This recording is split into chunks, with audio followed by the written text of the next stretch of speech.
Aquí estamos de nuevo para seguir hablando en el programa Entre Profesionales de la leyenda negra.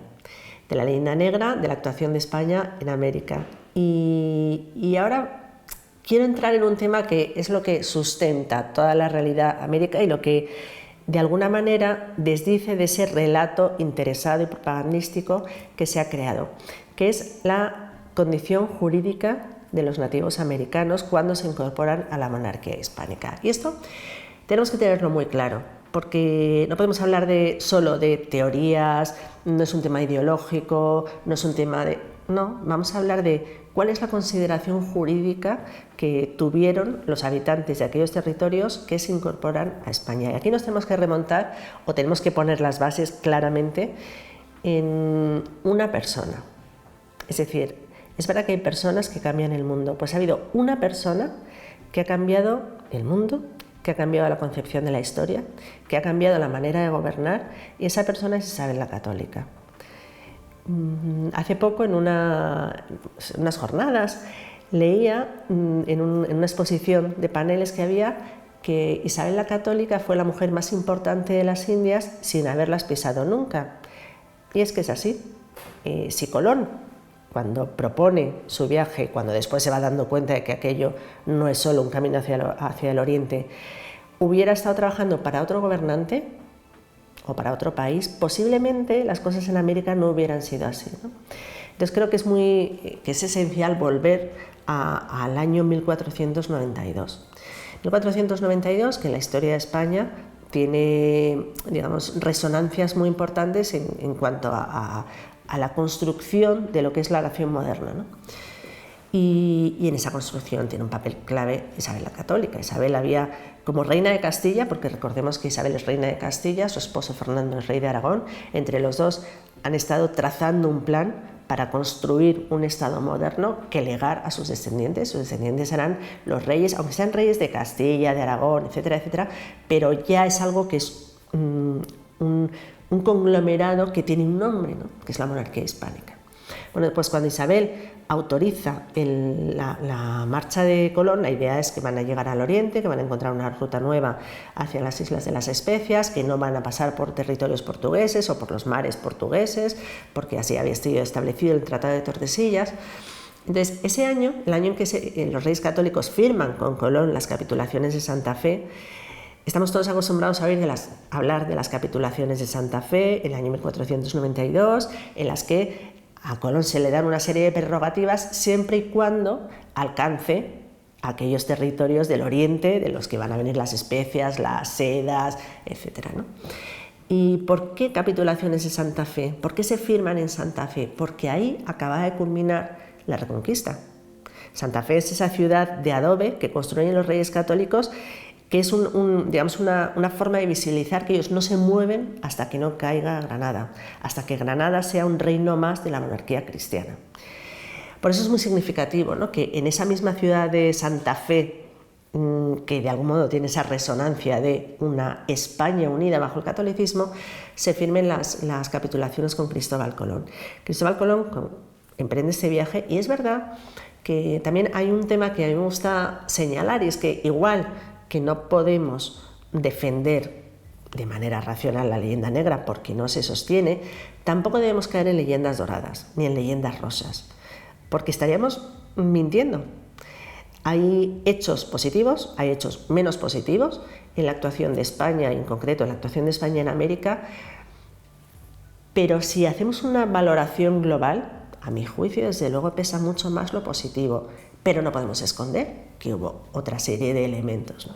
Y por eso el primer viaje de Colón es un viaje que es mercantil, es un viaje de descubrimiento en el cual los reyes autorizan y financian una parte, solo una parte, de la expedición de Colón. ¿Para qué? Para que encuentre un camino hacia la India, y le dan cartas para el Gran Khan, para aquellos reyes que Colón se vaya encontrando en su camino hacia las Islas de las Especias, hacia el Japón o hacia la China, si es que llegaban. Colón no llega a Oriente, como sabemos. Él piensa que sí, que ha llegado a unas islas que pues, para él, según su concepción del globo terráqueo, ¿no?, era el Zipango, era el Japón, y nosotros hoy sabemos que son las Antillas. Claro, llega allí y no encuentra mármoles, no encuentra palacios, no encuentra oro, más que un poquito, ¿Y qué hace? Tiene que justificar ese viaje, tiene que decirle a los reyes católicos que él ha conseguido algo. Entonces, aparte de un poquito de oro, muchas aves exóticas, se trae a un grupo de indígenas, diciéndoles además a los reyes que, como era la praxis en ese momento, se podrían vender como esclavos en España, como hacían los portugueses en África. Trae a sus indios, Isabel recibe a Colón y efectivamente dice, pues estos indios se podrían vender muy bien en Sevilla, porque, insisto, estamos ante unas sociedades que toleran la esclavitud. ¿Qué sucede? Que a la vez que Colón está regresando de se marcha ya de hecho al segundo viaje, los reyes han recibido un documento papal. Esto es fundamental, los documentos del Papa Alejandro VI, lo que se conoce como las bulas alejandrinas de 1493. En esas bulas, el Papa Alejandro, que es un Borgia, de la familia Borja de Valencia, es decir, del Reino de Aragón, pero que al llegar a Italia italianizaron el nombre, ¿no? Y son los Borgia.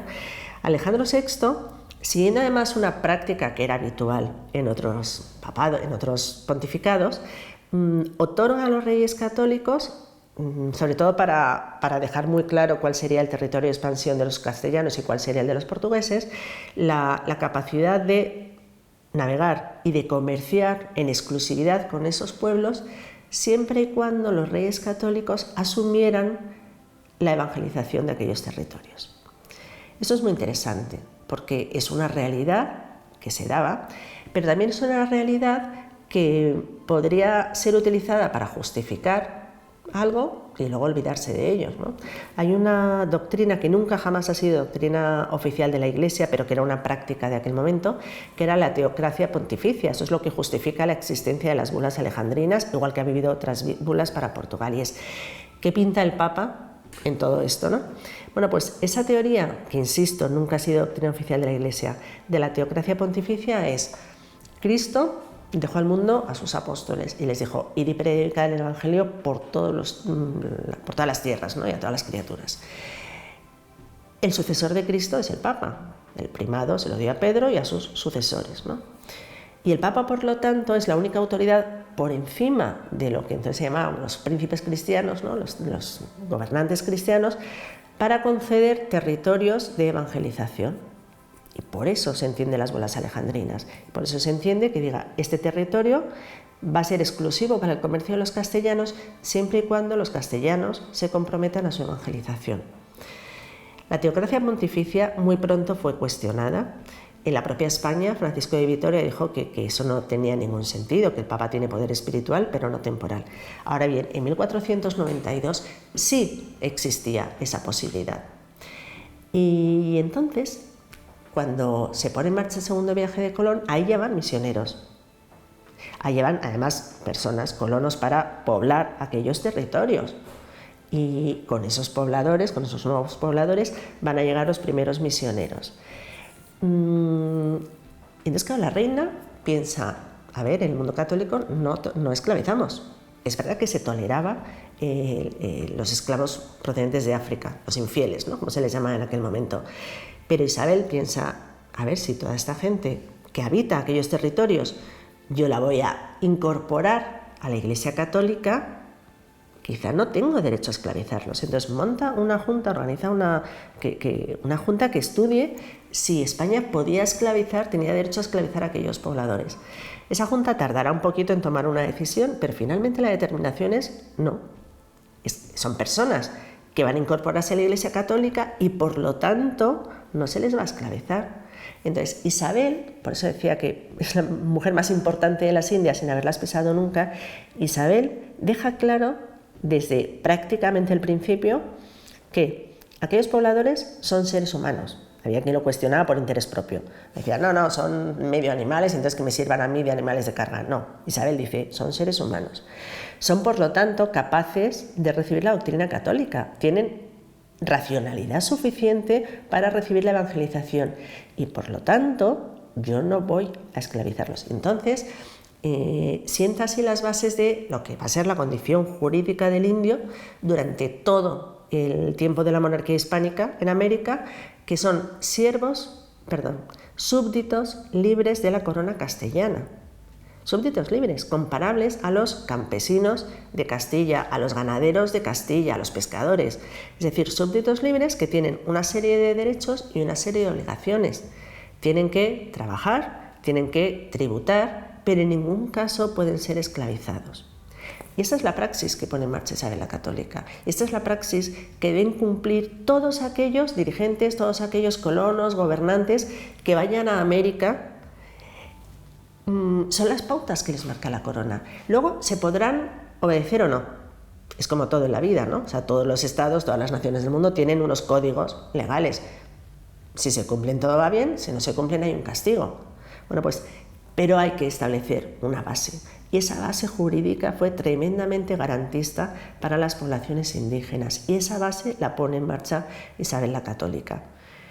En otro programa veremos cómo se va desarrollando esa base, esa concepción de la condición jurídica del indio como súbdito libre de la corona castellana, cómo se aplica, cómo se va concretando en las distintas realidades y cómo va generando toda una serie de propuestas políticas, jurídicas, éticas acerca del tratamiento de las poblaciones indígenas de América. Pero eso lo dejamos para otro programa. Muchas gracias.